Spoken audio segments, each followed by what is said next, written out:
Good morning, everyone. Saturday, June 6th. Welcome to our Bible study, and Linda is the moderator. Go ahead, Linda. Okay, I'll start by reading from Miscellany by Mary Baker Eddy. We deny first the existence of disease because we can meet this negation more readily than we can negative all that the material senses affirm. It is written in Science and Health with Key to the Scriptures, an improved belief is one step out of error and aids in taking the next step and in understanding the situation in Christian Science. Thus it is that our great exemplar, Jesus of Nazareth, first takes up the subject. He does not require the last step to be taken first. He came to the world not to destroy the law of being, but to fulfill it in righteousness. He restored the diseased body to its normal action, functions, and organization, and in explanation of his deeds he said, "Suffer it to be so, for thus it becometh us to fill all righteousness." Job said, "In my flesh shall I see God." Neither the Old nor the New Testament furnishes reasons or examples for the destruction of the human body, but for its restoration to life and health as the scientific proof of God with us. The power and prerogative of truth are to destroy all disease and to raise the dead, even the self-same Lazarus. The spiritual body, the incorporeal idea, came with the ascension. Thank you. Okay. Thank you. Yes. We'll start the Bible study this morning on lessons about Job. And the first question was, who is Job?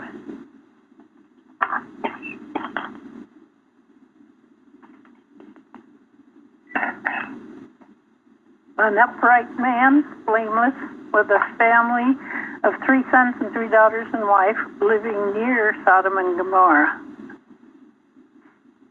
Thank you, Jean. Thank you, Jane. I'd like to ask, is this a historical story or is it a fable? Is it fiction or nonfiction? Right. I don't know. Does anybody know? Tom, do you know? Well, apparently there are a couple places in the Bible, I'm not quite sure where, that indicate that they think of Job as a real person, not as some fairy tale. Yeah, it certainly seems as it's written like it's real, with names of people, and feel as though that you can identify with it. It certainly does seem real, and we've been told it's one of the oldest, if not the oldest, book and story in the Bible. And as proof is that it is probably real is, you know the story of Dorothy. She went to the land of Uz. They just realized it. I didn't know where you were going with that. Well, you really had me going, Tom. I was thinking, who's Dorothy in the Bible? Yeah, they're doing it with Dorothy. But she got there from Kansas without an airplane or a boat. That's true. Just licking her. Well, there's your proof, a Hollywood movie.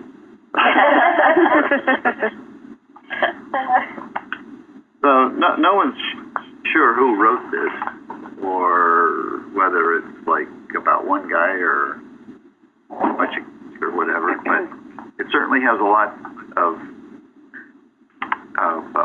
stuff in it that everybody can relate to. Yeah, his actions are true to life. So. Yeah. Yeah. And there's a reason why it's included in the Bible. So, to give you an idea of people at a high regard for the lessons that are included in it. I read his name means persecuted. He certainly was. Anybody else on who he is? Oh, I think I found one of the places where he's mentioned. So this is in Ezekiel chapter 14. So these 3 men, Noah, Daniel, and Job, were in it. They should deliver but their own souls by their righteousness, saith the Lord God. So anyway, I guess the way they'll look at that is that people don't seem to really question Noah and Daniel, and so he just lists all three as, it's not like he lists two real people and one made-up person, Yeah. So that this one indication says some people think that Job was a real person, and that people in the Old Testament felt that way. Good, thank you. Thank you. I found he revered God and shunned evil. He was perfect and upright. Yeah, but we do know too that he, and he didn't discipline his children. Well, it's a fascinating story because it seems to be about a good person who goes through lots of bad stuff, Mm-hmm. So, really instructive story because it makes you dig in. It's not so obvious what the lessons are. He was a well-rounded, self-possessed, and balanced man. He was kind of the idolized picture of human nature.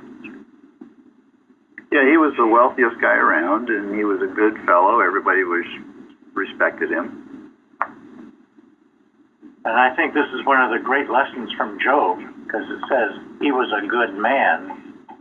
And then we're going to go into, I'm sure, what it is that constitutes good. Yeah. Matthew Henry referred to him as prosperous yet pious, which is an unusual combination, he said. Kind of like Abraham was, right? Mm-hmm. No, I'm not so sure. You knew both of them? No, but I think from the lessons that we got from Abraham and from Job may indicate that Abraham had a clear sense that God only was good and himself his humble servant and was not good in and of himself in any way. Whereas Job, I think, needed to learn that lesson. Well, next week, Shardy's going to be talking about Abraham, and she had some real doubts about about him helping out Lot. So, anyway. Okay.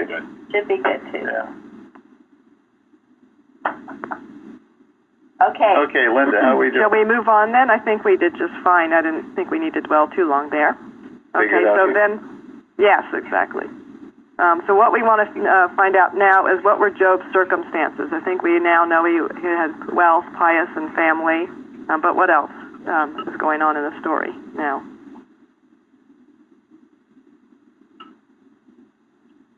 Well, he sacrificed to God every year on behalf of his children for all the excess partying they did, right? Yeah.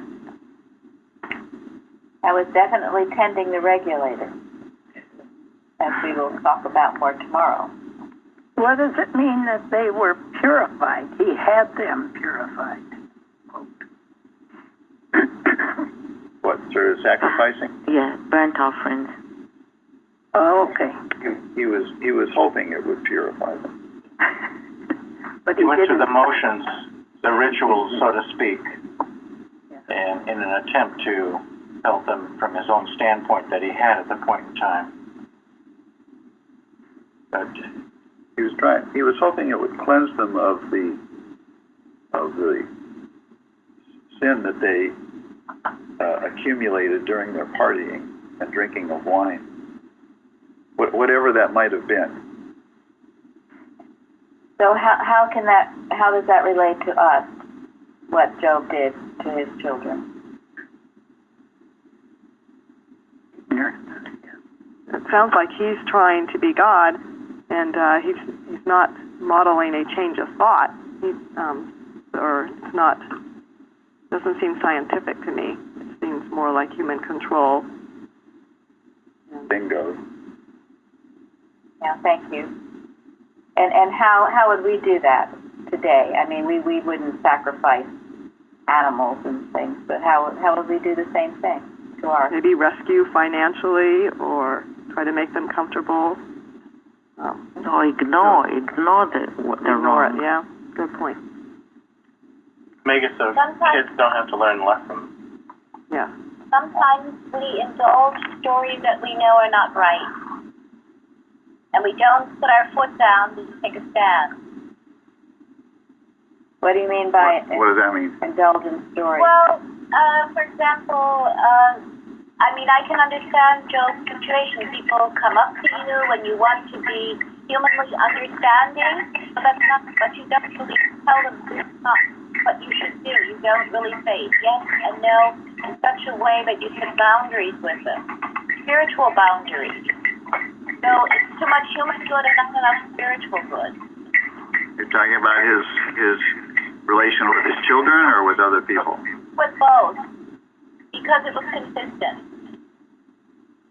And that was his undoing. He thought he was doing the good thing, but because that's what humanly seemed right. But that's, of course, what was really wrong. Okay, thank you. So some people put on appearances Right, yeah, appearances to cover up. to others to try to make it look like their family is so good, right? Well, not only that, sometimes we have people around us who just keep saying things that we just don't realize. We have to distance ourselves from the negative thoughts and just be with the one mind. And if it means being alone with the one mind, that's okay. And I think that Joe felt very good being in the company of these people, being needed by them humanly. Okay, well, that's certainly something to look out for. Definitely. And, yeah, So back to his children. putting up appearances, And false ours. appearances, is very dangerous. That's the lack of honesty. We call it making nice. You know, you're having a real problem, and yet you don't want anyone to know about it, so you make it nice, make it sound like it's not so bad. It's not telling the truth about the lie. If the error doesn't come up to the light, it can't be healed. Definitely. Definitely. That's the indulgence. Yes.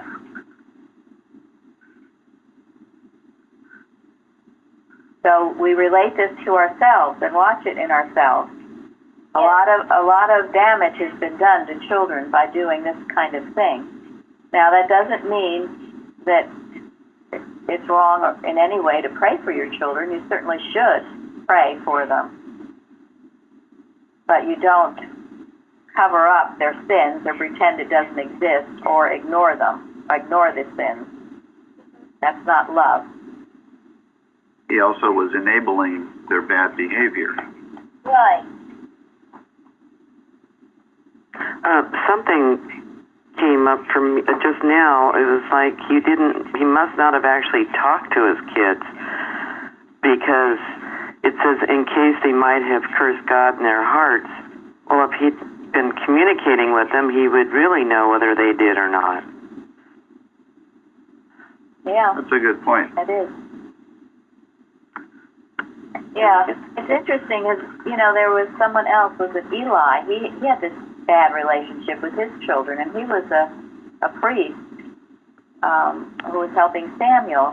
Some of these ones, and that's where you have to be careful of, who claim to be holy and righteous, their relationship with their children are somewhat warped, and so be alert, because it shouldn't be. In the case of Eli's children, they were doing some outrageous stuff. Right. And going totally unchecked. It was as if they were totally ignored, as someone just said. And that's a way that parents can do that. You can get so absorbed in church, so absorbed in work, that you just ignore your children. You don't want to deal with them. You don't want to face any of their problems, or other family wives, parents. That shouldn't be the case. You're really working in the truth. You don't ignore. You love.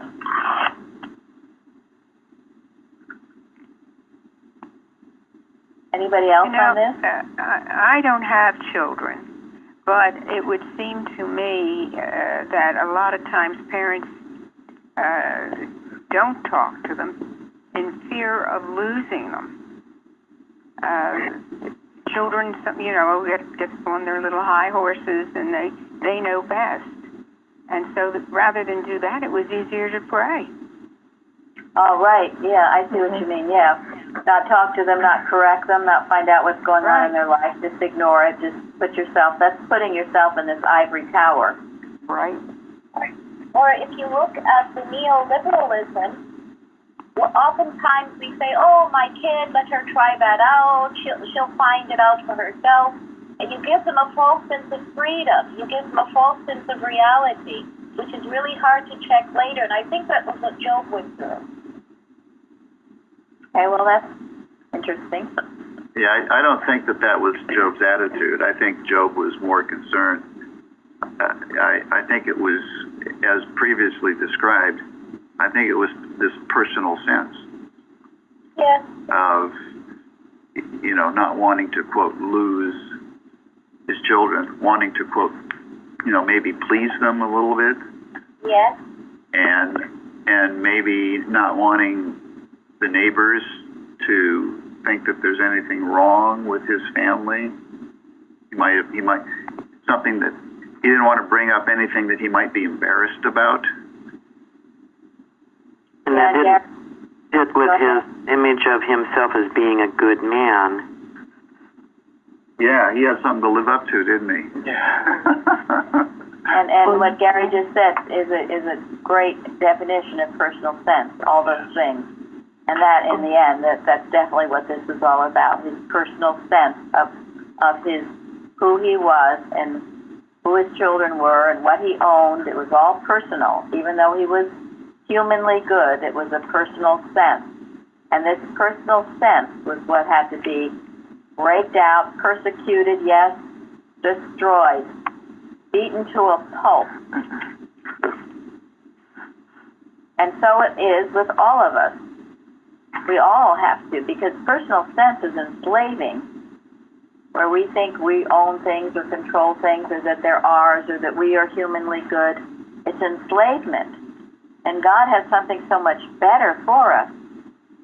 So we seem to suffer out of it. Mrs. Eddy says through science there's suffering, and through science it's possible. But as Mrs. Evans used to say, she always took the suffering route. I think personal. Go ahead. No, I was going to say I think this sense of personal sense gets even into the healing thing when you think that you are the one doing it, and it makes it feel so much harder. And it is the truth that does the healing. Yes. And that will get where your healing isn't so effective, and it will also bring the downfall of the healer if they think that they're doing it. It can very easily get very heady if you are having success in healing initially, because you're getting yourself out of the way and letting God do it. But then if you begin to think that you're doing it and how great you are and everybody needs to bow down to you, you get in big, big trouble. I have a question. When we talked about, you were talking about getting it drummed out of you, the word pride came up. Is there a difference between this personal sense and pride, or is pride an additional thing to personal sense? They go together. Yep, it's all Intertwined. all one and the same. It's all a belief that you have a life apart from God. I think the lesson for us to a great deal is if you've gotten so much, watch out for the tendency to feel like you need to defend it and protect it, even at the expense of losing your position in moral issues. Yes. You see this happen where people are been given so much. I spoke about that one fellow from New Jersey who signed the Declaration of Independence, and he switched sides. He was pressed because they were going to take all his land and his beautiful home, and he ended up dying early in a miserable way anyway because he felt so badly about what he did. But yeah, He sold his soul to the devil. Yes. Yes. Once God has blessed you, you have to remain righteous in the right sense of that word and not lose your moral compass or standard, where you would protect whatever it is, protect it, hide it, keep it, want to keep it safe, and do things as Job did, cover up things that were not right.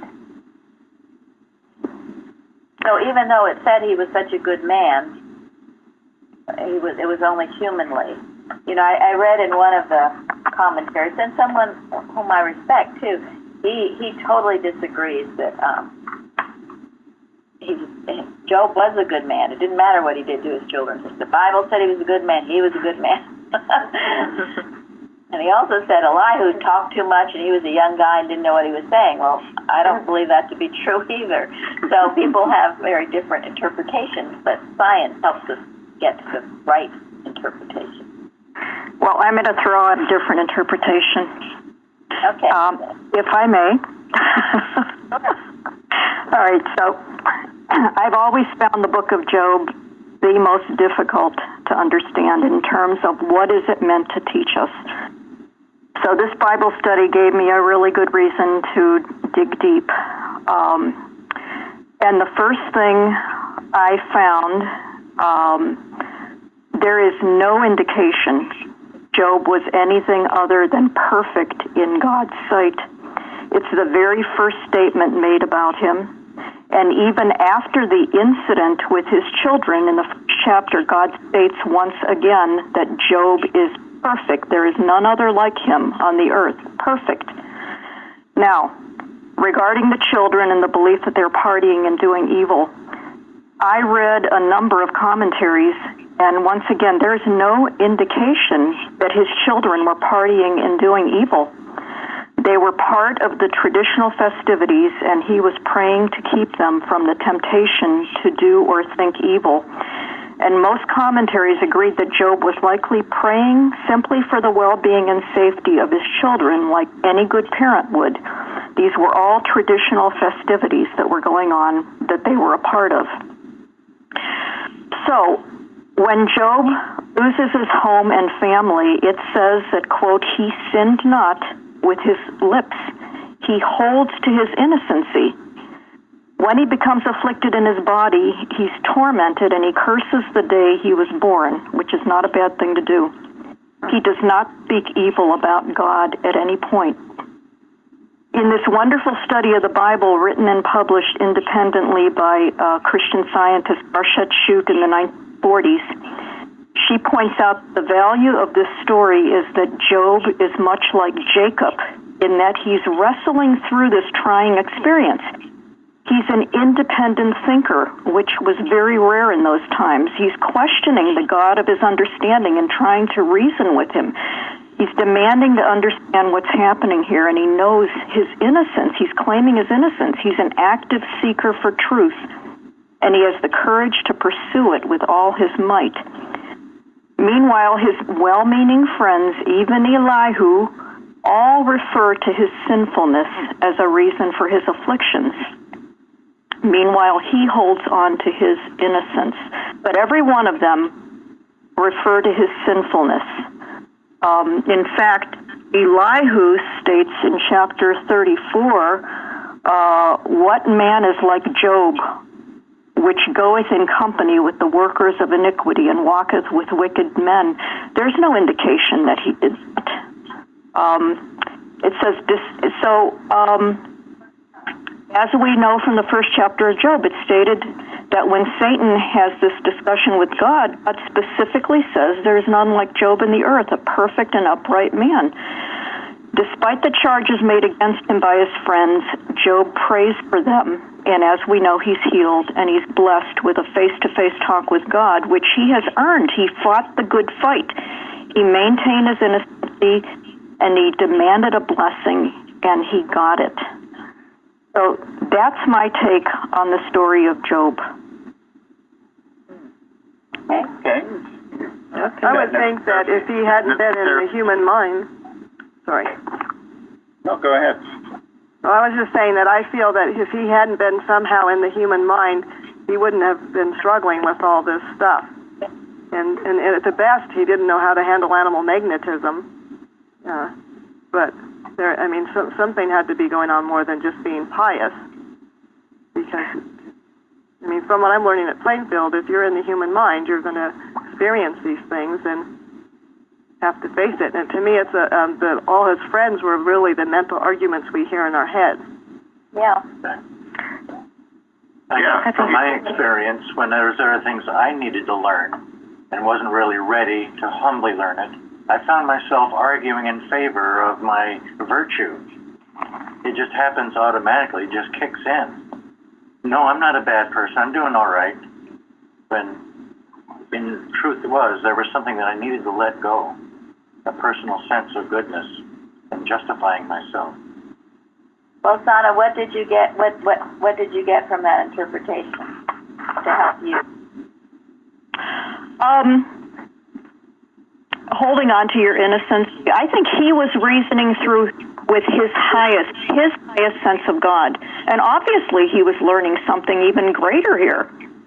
And in humility, he listened to God when he spoke to him and praised God and understood God in a higher way than he ever had before. I think he went through a great trying time, and I'm not sure if we really would know exactly why, the reason he did, but he did, perhaps because he was the most perfect man on earth.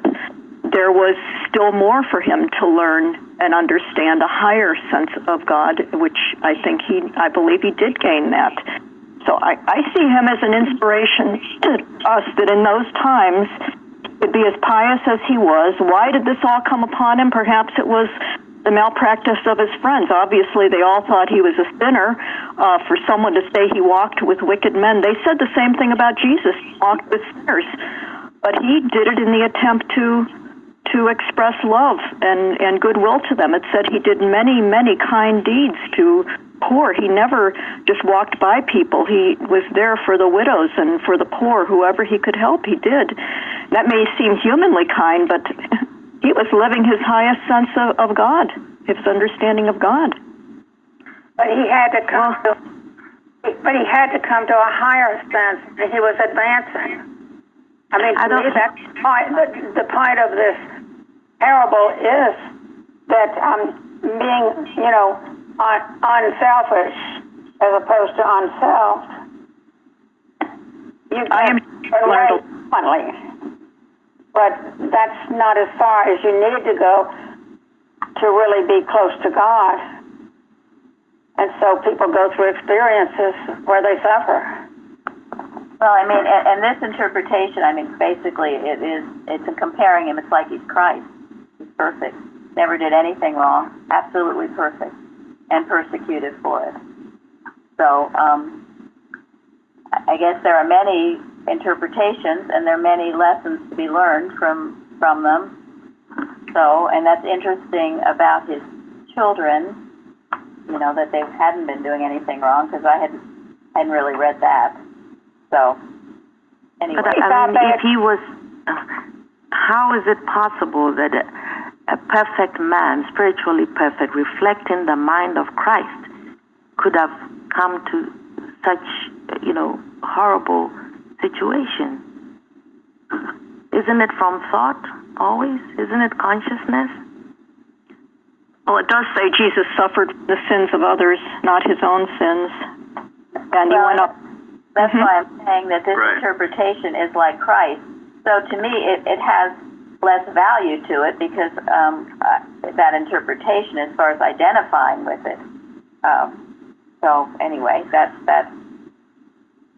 I mean, to think that anything that happens wrong, I've always learned a lot from the trials that I've gone through, and to think always that I'm perfect and it's just everybody else doesn't help me a lot, nor is that real science either, because I'm not seeing other people correctly. I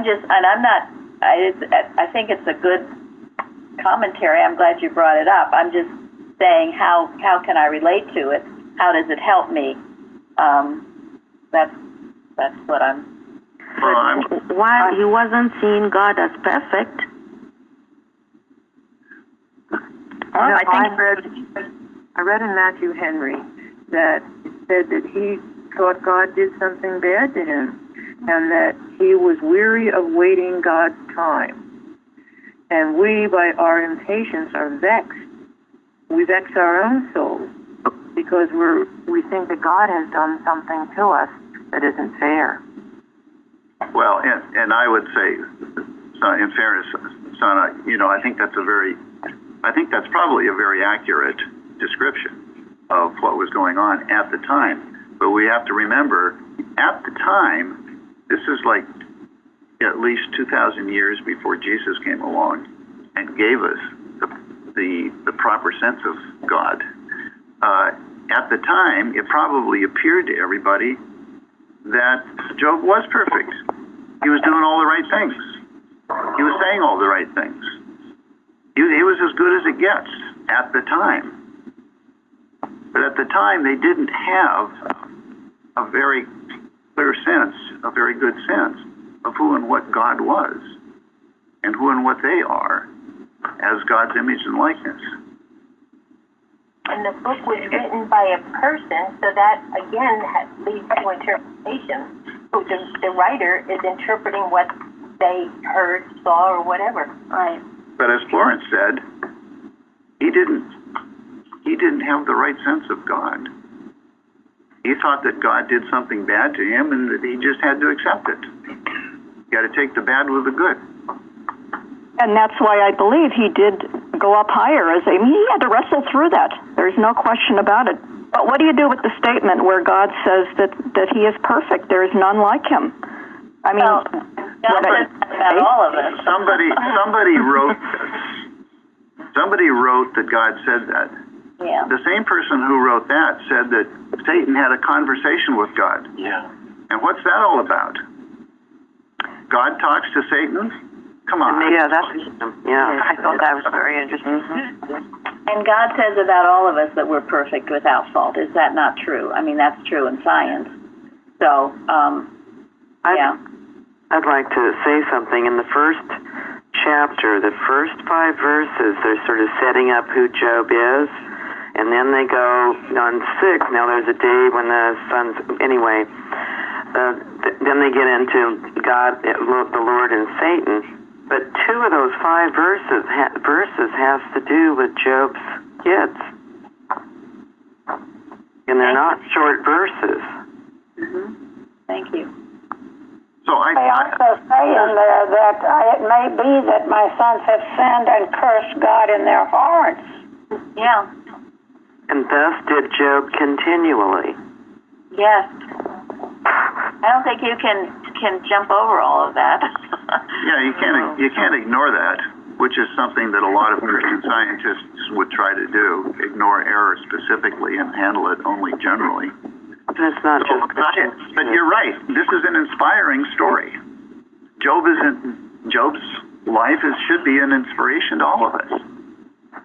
Okay, so we know that then he lost his children, his wealth, and he now has boils, I guess, or at least a skin lesions all over his body. And we know some of his response to the circumstances was to blame God. Was there any other responses someone wants to add to that before we go on? His attitude at that point. I'm innocent, and this shouldn't have happened to me. My heart shall not reproach me so long as I live. Yeah, I mean, is that a description of a perfect man? No. No, I don't think so. I don't think it is a description of a perfect man. I don't. There was some self-righteousness in there. Yeah, I would say there was. A lot. Definitely. He had some things he had to overcome, and that certainly was part of it. So, yeah. I was thinking about a title for the book of Job, and it occurred to me that it was called Why Bad Things Happen to Good People. Right. And this is a very important point, and this is the point we do not want to miss in this, because I've heard that since I was a child. Why do good people die young? Why do bad things happen to good people? We are going to rip that apart Yes, we are perfect in God. Yes, that's the truth. That is what God would say about each one of us. But we have some things that we have to overcome, and sometimes suffering is the only way. And we are responsible for our own circumstances. Yes. You can't get around that. I want to read something to you from Precepts.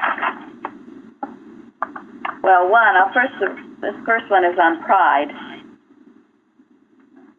which is obviously is coming through here with him, with Job.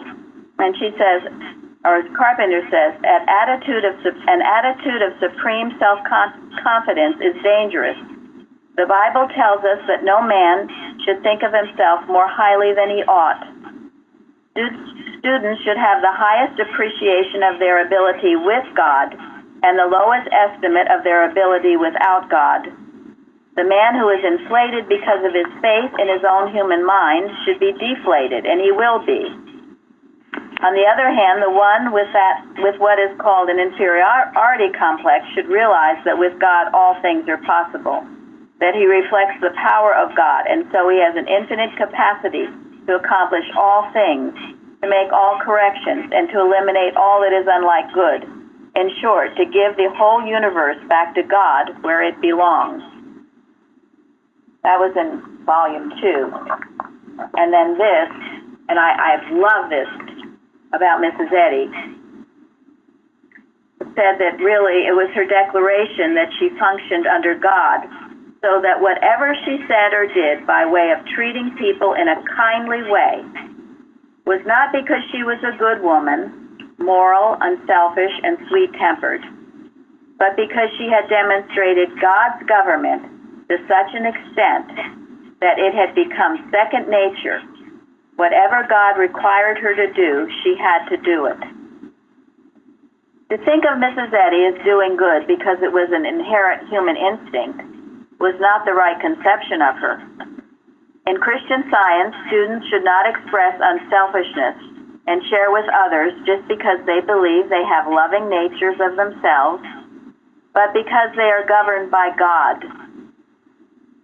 To be sure, they should always act in a way that they will call forth human commendation and regard, but they should do it wholly, as Mrs. Eddy did. There's an echo, so if someone has their computer on, please turn it off. She made a law for herself that she could not help being kind because she was governed by a kind God. Christian Science does not merely engender the development of human virtues. It requires one to reflect God. Mrs. Eddy claimed no self-derived virtue. She did not express love from a human motivation of unselfishness and kindness, but from the basis of obedience to God.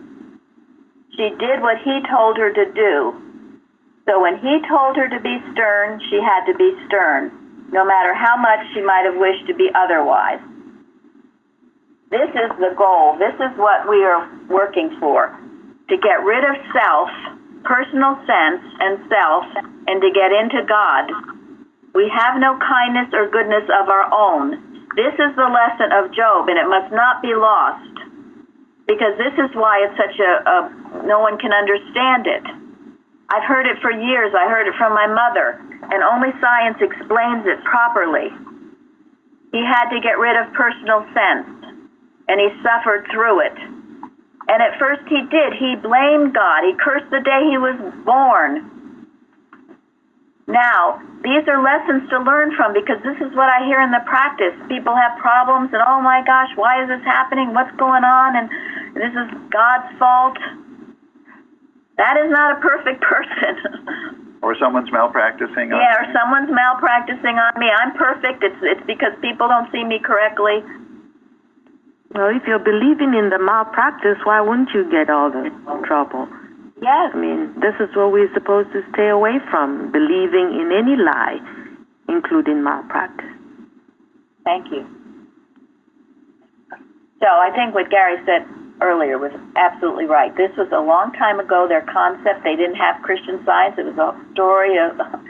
So now in view of science and what we've learned, we can take a new look and a new view of it. that's highly important, and this is rich with lessons.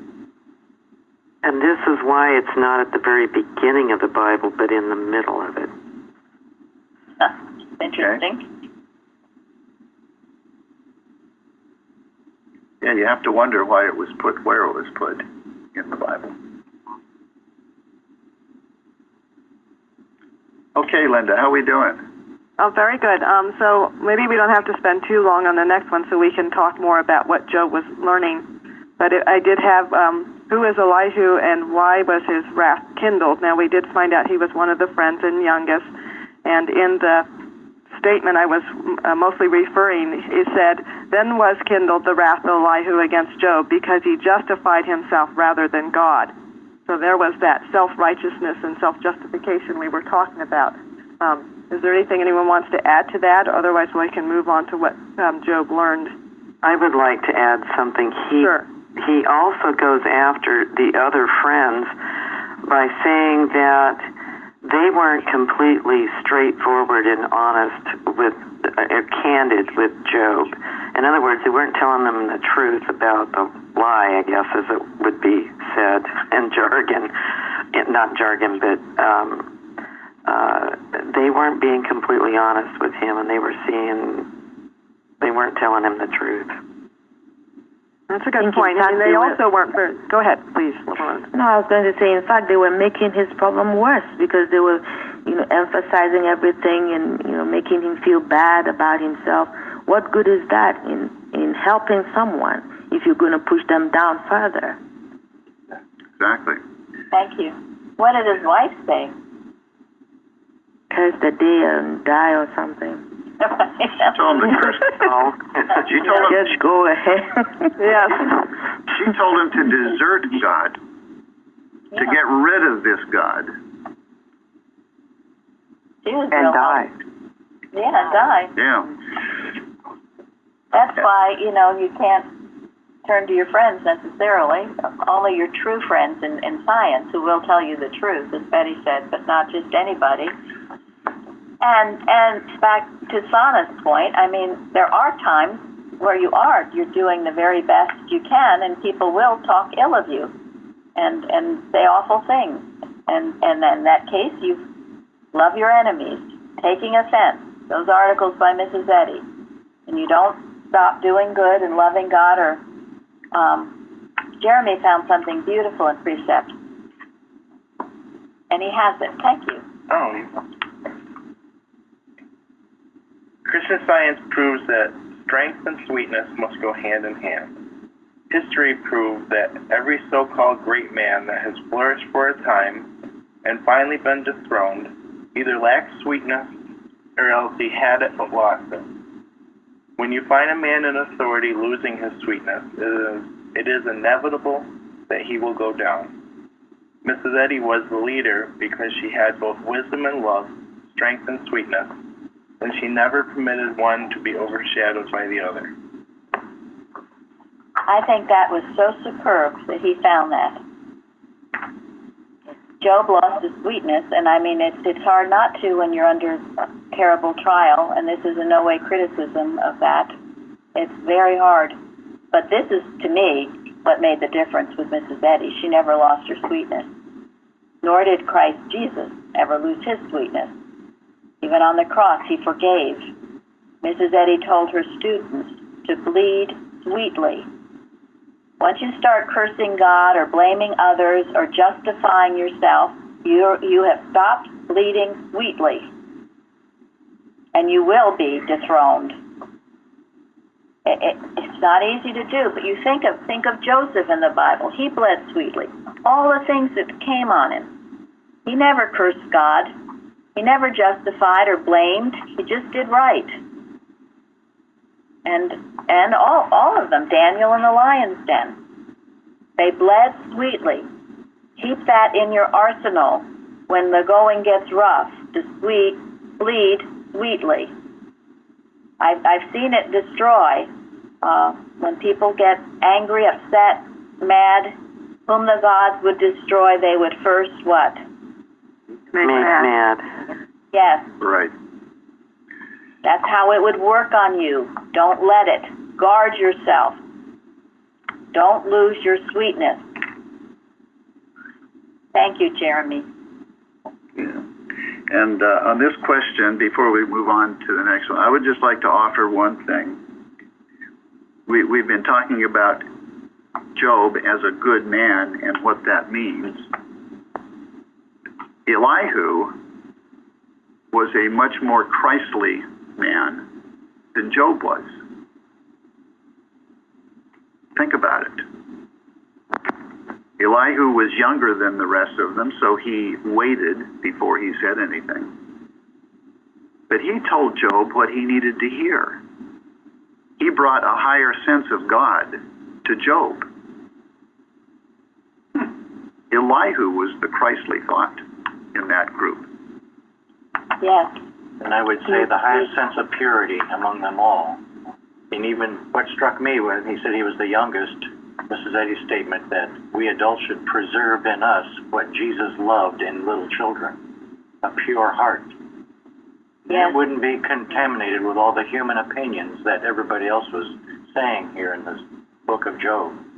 All those human opinions were valueless. Not only that, destructive. Thank you. So I'd like to give an example of that because you're so right. Elihu is perhaps one of the greatest people in the Old Testament. And, you know, he spoke some truths. And as was just mentioned, I mean, you know, maybe this probably is the reason why Job started learning. Towards the end of the Job, you know how he changed. So here, Elihu is saying, because people struggle with all these terrible things that happened to Job, you know, kind of was God doing this? And so Elihu says, far be it from God that he should do wickedness, and from the Almighty that he should commit iniquity. Yes. And then it's down here a little bit further, he says, yea, surely God will not do wickedly. I mean, this is very clear. There's no squishiness about this. God did not cause all this grief. Thank you. And it was Job's misconception of God. He didn't really know who God was. And it took the Christ thought, Elihu, to come and speak the truth and break the mesmerism that Job was under. And all his friends hadn't helped him, nor had his wife. It's like in the story of the trial in Science and Health, where the man came and spoke the truth and dispelled the mesmerism. And it also says in the story of Job, what I greatly feared has fallen upon me. So he had a lot of fear in his thought. He was not a perfect man. He had a lot to, far from it.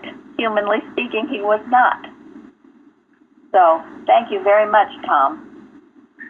Yeah, and because he was a faithful guy, yes, with a little help from Elihu, he got it. He did get it. He did learn the lesson. He did grow. Yes. And that is the inspiration for us. To his credit. To his credit. And he persisted. He kept at it. He never gave up. He just kept at it. And he didn't listen to his friends. He didn't listen to his wife. He didn't listen to his wife. Yeah. So all of that is much to his favor. He didn't desert God. No. And so when Elihu came, he was ready for the blessing.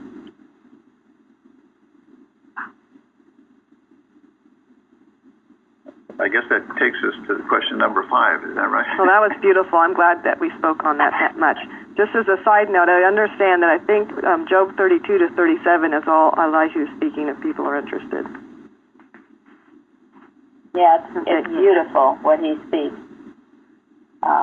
There's a spirit in man, and the inspiration of the Almighty giveth them understanding. The beautiful chapter. Elihu was the Christ in this story, who came to break the mesmerism that Job was under. Was the practitioner he needed. Yes, he was. Exactly. You know, and this is one way I think of the wrath of Elihu is that, he's getting mad at him, saying, you're just trying to make your friend feel good, Tell him the truth. Yeah.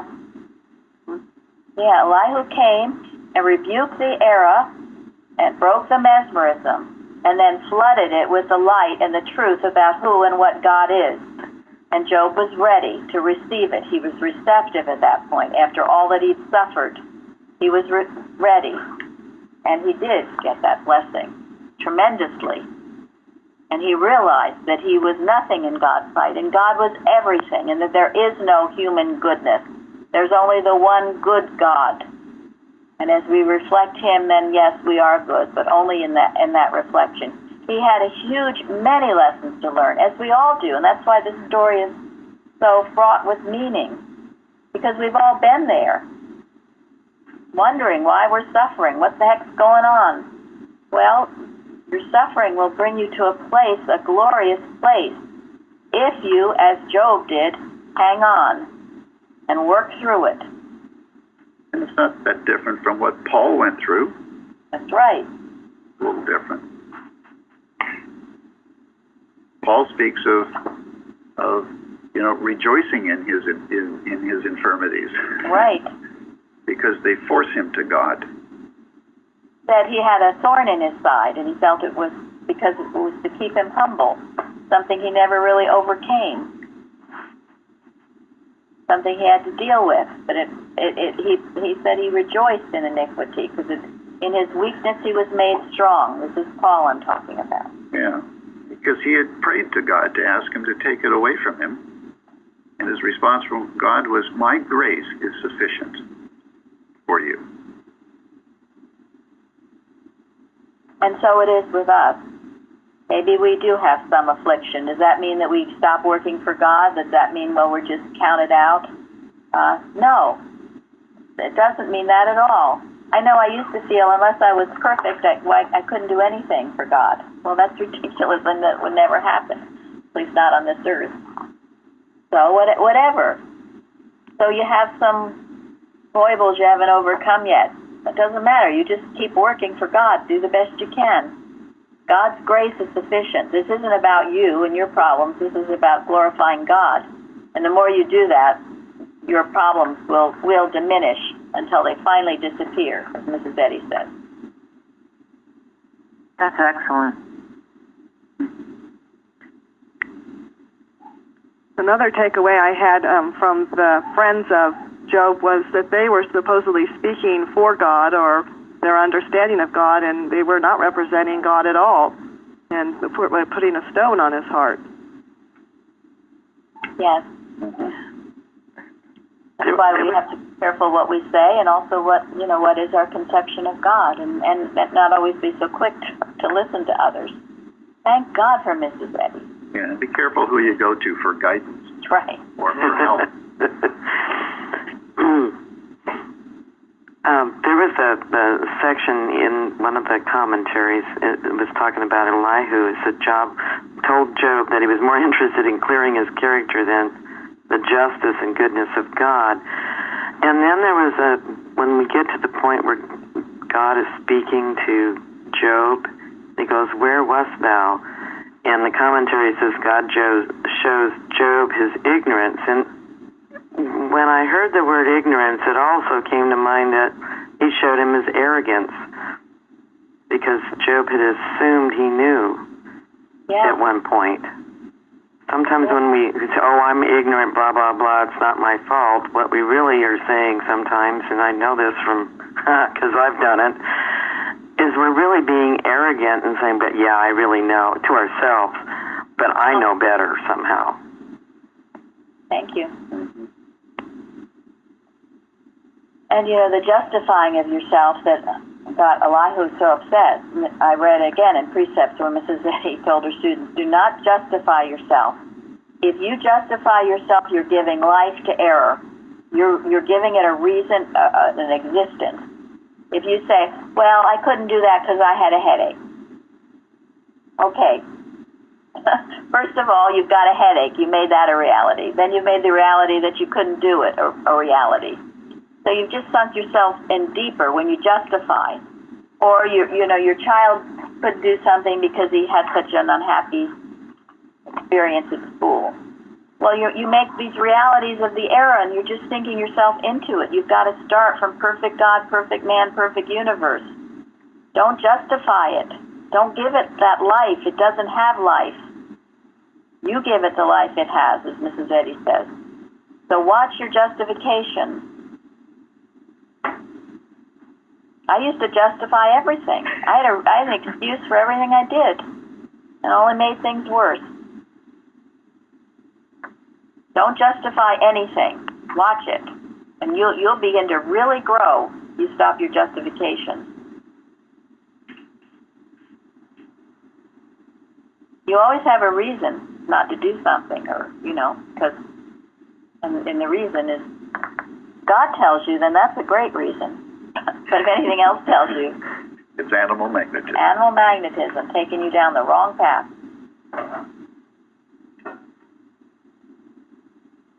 Anybody else? Any more questions? We're at 11 o'clock. Yeah, and looks like we did kind of cover 5 and 6. I think we did. I think we did everything. I would like to thank the lesson writer because this was a different take from what we've had on Job before. Thank you, and it was fairly, and I was going to ask you fairly, because fairly had a reason why, and I've never had it under God, the only cause and creator. And do you remember what your reason was, fairly?